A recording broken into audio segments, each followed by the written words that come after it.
Ronnie was a human being like you and I. He had strengths, he had weaknesses. But the masses saw him as a hero. They made him a hero. An actor cannot make himself a superstar. And nasa publiko yan, nasa tao yan. There has never been an FPJ before. And I don't see one becoming an FPJ now.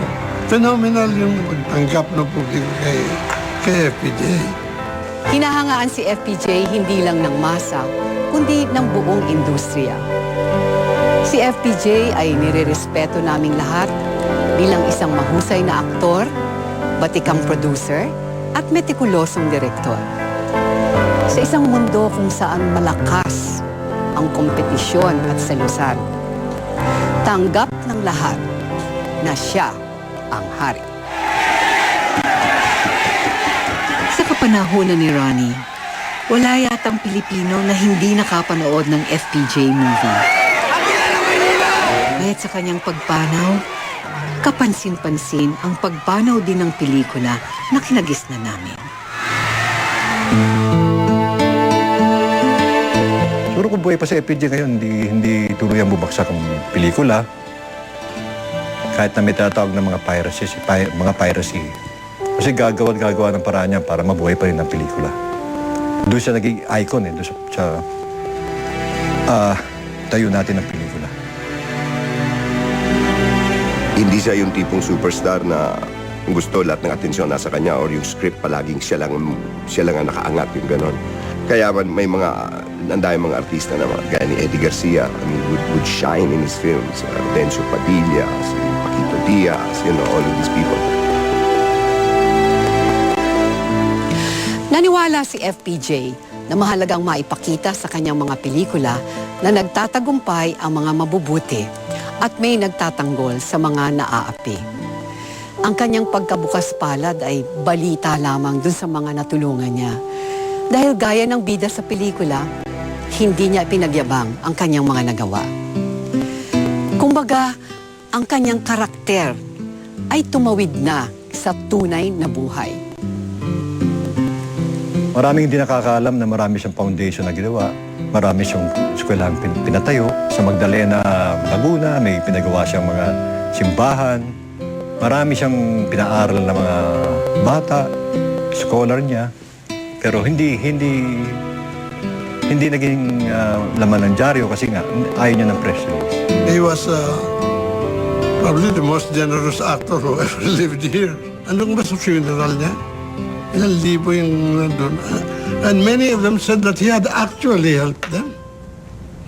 Hindi lang sila fans. Hindi ko rin alam yun. Hindi naman pinagmamalaki niya. He never said anything about how generous he was.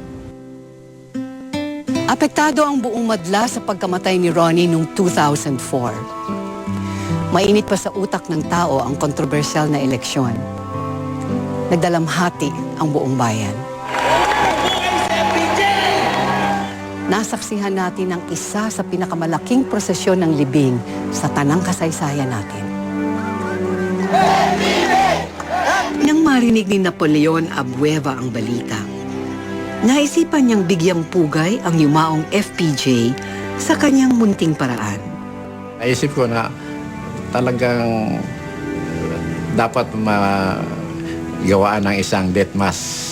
Alam mo sa istorya, kamukha yung mga famous musician like Chopin, o Beethoven, pati Napoleon, mayroon silang mga death mass. Sa tingin ko, yung mga taong parang membro sa pamilya nila, yung namatay, hindi lang idolo nila, kundi parang iniisip nila na kasama sa pamilya.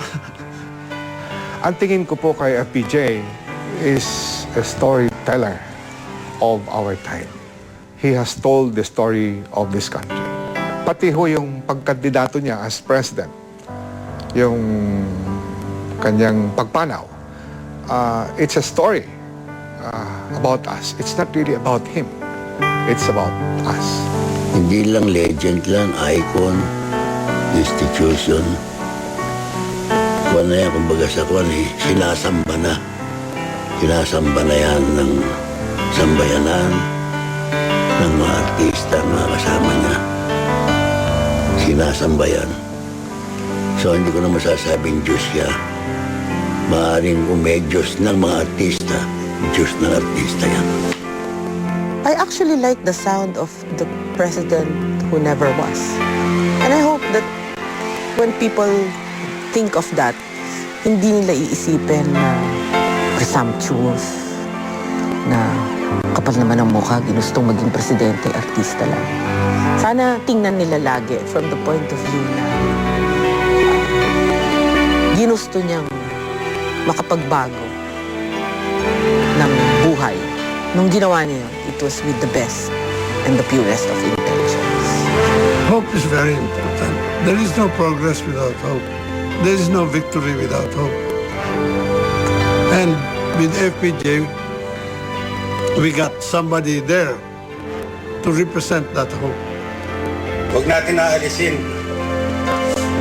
ang pag-asa ng isang tao. Baka yun lang ang nalalabis na niya.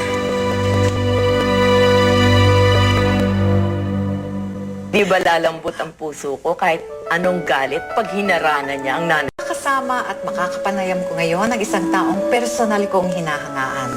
Isa po akong tagahanga. Maraming bagay sa kanya ang aking titularan. Siyempre, isa na doon yung pagiging poised.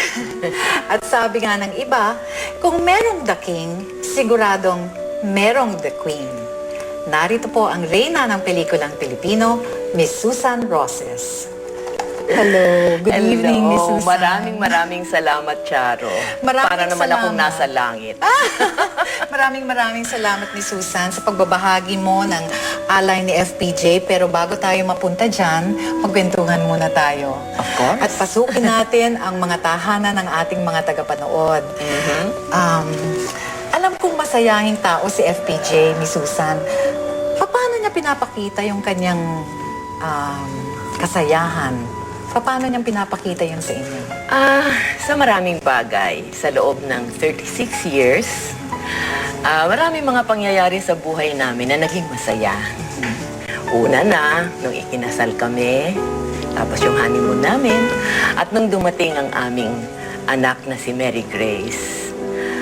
Kuminsan, sa kalagitnaan ng isang dramatic interchange of conversation, biglang nasisingit yung tawanan. Unpredictable. Very unpredictable si FPJ. He is a very positive person. Ang ibig niyang maalala ay yung masasayang bagay. Paano niyo naman nababasa ang kanyang emosyon? Just like any husband and any wife, nagkakaalaman na kayo ng inyong body language. At hindi rin naman kami mga teenager na nung ikinasal kami, I was 27. And it was easy for us to understand each other. Perhaps if we married younger, baka Nag-aaway, maaari kasi dalawang strong personalities. Yes. Paano kayo sinusuyo ni FPJ? Iba-ibang stages yan. Siyempre, pag bagong kasal, iba. And through the years,